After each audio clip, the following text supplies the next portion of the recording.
Bigger, more physical. Will that help them for a unique Pac-12 season coming forth? And what more could Arizona do to continue to boost their identity? You are Locked On Wildcats, your daily podcast on the Arizona Wildcats, part of the Locked On Podcast Network, your team every day.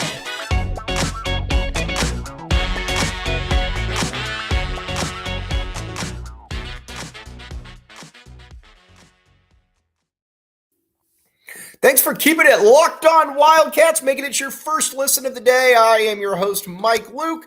All right, now, and again, your team every day. All right, as we talked about yesterday, the Arizona Wildcats have a commitment now from a mountain of a man right there, 7'2", 245-pound Motiejus Krivas. All right, now, when you look at him, Krivas is obviously the epitome of a true center right there. He is massive. He is huge.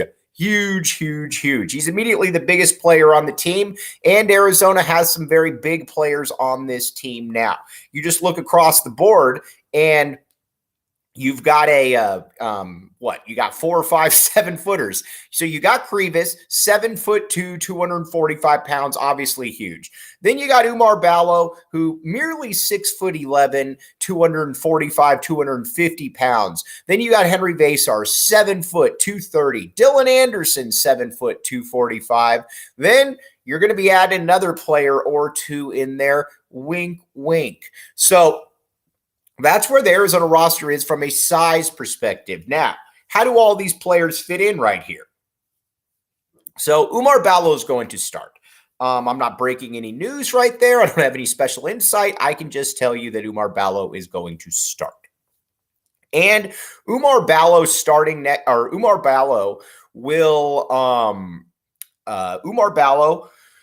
let's be honest here. Right now, he is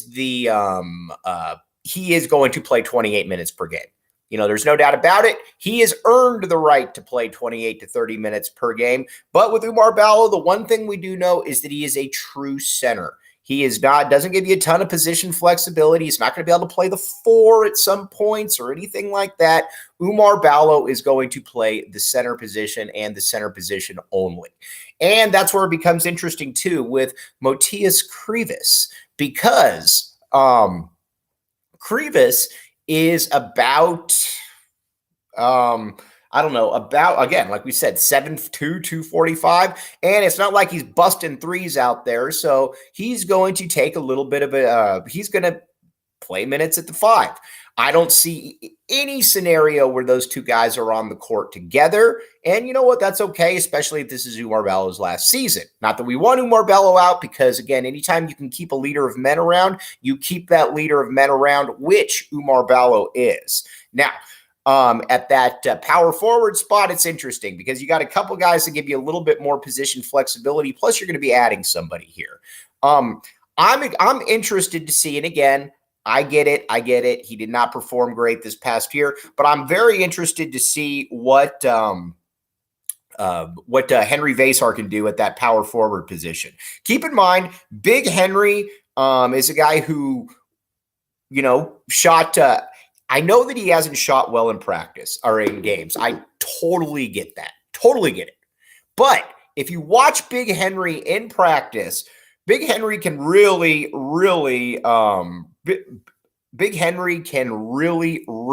shoot the ball. I know it doesn't show, but in practice, it does show. And again, it's his freshman year, he goes out there and maybe he gets a little bit of run, and gets some of those nerves out. He's going to be a sophomore now. So if you were to tell me that Henry could shoot 30-something% from 3, I could totally see it. Now, defensively, it's interesting because he's not going to ever be the player that is going to, let's see here, to put it mildly, probably be able to D up somebody in a 3-point stance out at 3-point range, but he can block shots. And not only can he block shots, he can move well enough. Again, it's not like he's not a gazelle out there, not any of that, but he can move well enough. And that's what I think you're looking at if you're Arizona. What can he move like? Where can he get to on the court? So I think there are some minutes for him to be had at that power forward position. Dylan Anderson, I think, is more of a straight 5 at this point, but there are teams that will employ bigger lineups. At that point, maybe you can slide DA in there as well.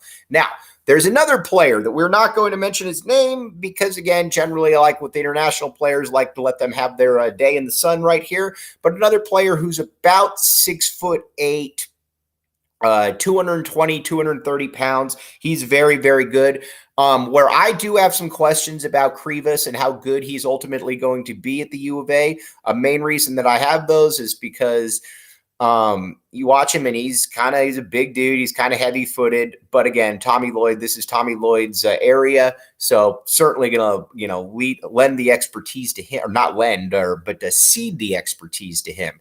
But this new player we're talking about, he is, he's different. He's a power forward. He's probably got a little bit of 3 in him, not much. Again, anytime somebody says that they're a kind of a combo forward, I take that as that they're a 4 that wants to try to prove that they can play the 3, but they probably can't play the 3. That's generally the way these things break down. Now, with this other player, there's more of a chance of him starting, in my opinion. Now, again, with international guys, I always take it a little bit with a grain of salt just because I never quite know what to expect from them. But there is a chance that he's going to start. There is a chance that he would start.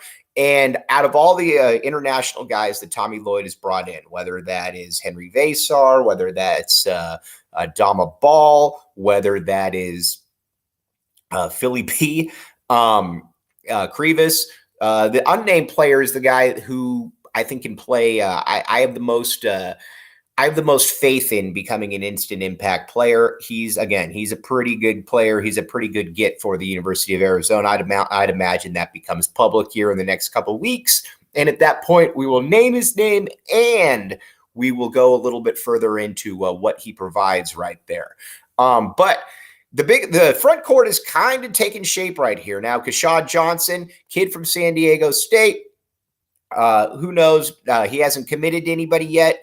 I know Arizona is still recruiting him. Arthur Kaluma is another player. Those are your domestic options right now. But that's kind of where it's at. So right now you got Vasar, you got Krivas, you got Dylan Anderson, you got Umar Ballo, you got mystery international player, and that's kind of where it's at. Now, are any of these players going to replace Azuolas Tubelis? No, of course not. They're not going to replace Zoo because, quite frankly, you're not going to probably find any international player that's going to average 20 and 10 like Zoo did. So that's something to keep in mind.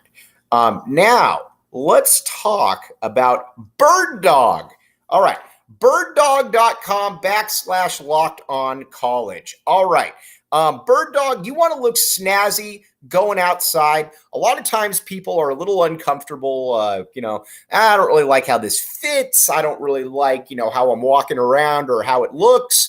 Birddog is here to the rescue. Birddog says, we're here. We're going to make you shorts that feel comfortable, that feel good, and that you can be proud of as well. Again, use code word locked on, or use birddogs.com/LockedOnCollege. Use code LockedOnCollege for a free tumbler with every purchase right there. Birddog, it's taken the nation by storm, and it's only getting bigger. Go check it out and see what everybody's talking about right there.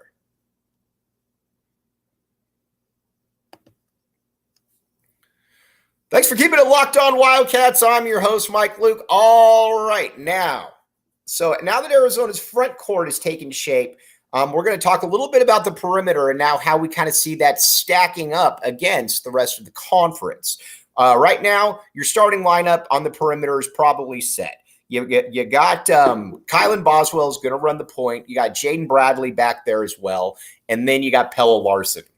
Now, I'm not sold on Pella as a starter, mainly because I watched Pella last year and he was terrible in a starting role. And immediately when he went to the bench, he became good.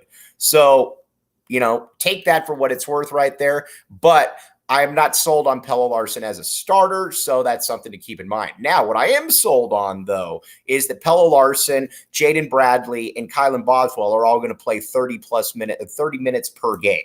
That means that there is another spot out there for somebody to come in and play real minutes, somebody that's a real hooper. And I mean like a 25-minute per game role.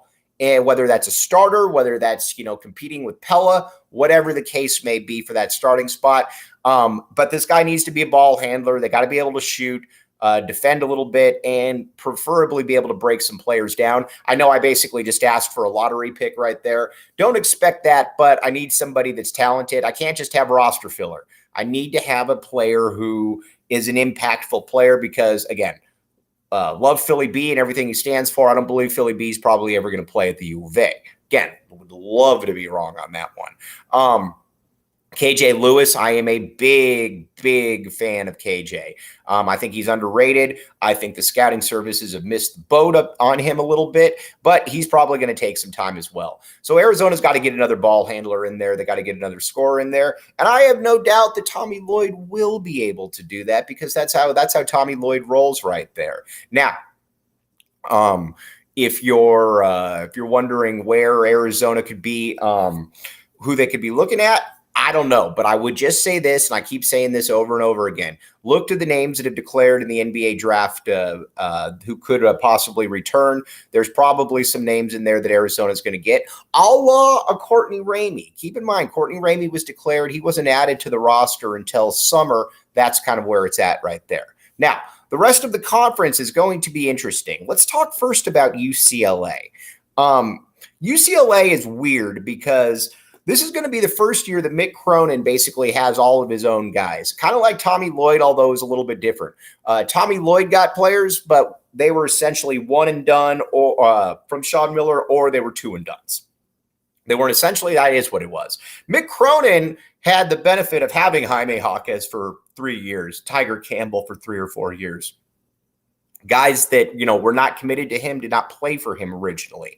And they were obviously the backbone of that program, the backbone of that franchise. With Arizona, obviously it was a little bit different. But you look at UCLA, you lost Jaquez. You're probably going to get back Jalen Clark at that small forward spot. But Jalen Clark, I would imagine Jalen Clark's probably going to be battling some injury issues. Because, again, when you tear your Achilles, you don't just come back in 8 months from it like you're better than ever. I would imagine he gets back about mid-season. And, again, I don't really know what to make of what he's going to do. But Jalen Clark was fantastic pre-injury. Conference Defensive Player of the Year. And deservedly so. One of the 5 or 6 best players in the conference. I think UCLA could have probably won a national title if he had stuck or if he didn't get hurt. Then after that, you got a Dem Bona. Bona, I believe, will come back. The big man, not a great player, but he'll certainly be one of the better bigs in the conference, probably get him about 12-8 with a couple blocks, something like that. But then after that, it's a bunch of question marks. I do like Dylan Andrews at the point, former top 40 kid. But again, he's going to be in a new role right now. So that's something that you obviously got to keep in mind as he does slide over to that new role right there. Then you lost pretty much your front court depth as well. So UCLA right now is kind of running a skeleton man crew. Because some of the other players that, I don't really need to mention the Will McClendons of the world and whatnot, but UCLA right now on paper, not very good. Now, Mick Cronin's probably going to get some players because, again, Mick Cronin's shown that he's a decent recruiter. He's also shown that he's a decent coach as well. So, again, that's something to definitely keep in mind. Now, the 2 schools, and we talked about this last week, USC and Oregon, those are definitely going to be the, at least from a talent perspective, those are going to be the 2 best teams in the conference. USC will be the preseason favorite to win the conference. Let's talk Oregon first. Oregon's probably returning the best big in the conference and N'Faly Dante. If Dante stays healthy, I would expect him to average 20 and 10. He's that dominant of a player. He is, again, he's next level type dude. And then next to him, you got a couple different options. You could go with KJ Evans, 5-star big man. out of Georgia, or you could go with Nate Biddle, or you could go with a supersized lineup and play both those and go with kind of a zone right there, which it wouldn't surprise me at all if Dana Altman did, because again, you got 7 foot, 6'11", and 6'10", and they can all move pretty well. And then on the perimeter, you got Devin Cambridge, the crummier Cambridge from ASU. You've got Jackson Shellstad, probably going to run the point, top 25 kid out of Oregon, who will maybe split time with Keyshawn Bartholomew. And then you got Mookie Cook. You got a lot of NBA players on this team. You got a lot of players that project as players that are already on the NBA's radar. Now, you do have to remember, though, that Oregon's been a little dysfunctional these last couple of years. Dana Altman's obviously a great coach, but it is what it is. You know, they've been a little dysfunctional, and I think at the end of the day, that also comes back on the coach at that point. So that's certainly something to keep in mind right there. But overall, I think this should be a pretty good Oregon team, and a team that I think could probably bounce back a little bit from past years. Now, let's talk about the favorite in the conference and maybe some under the radar teams.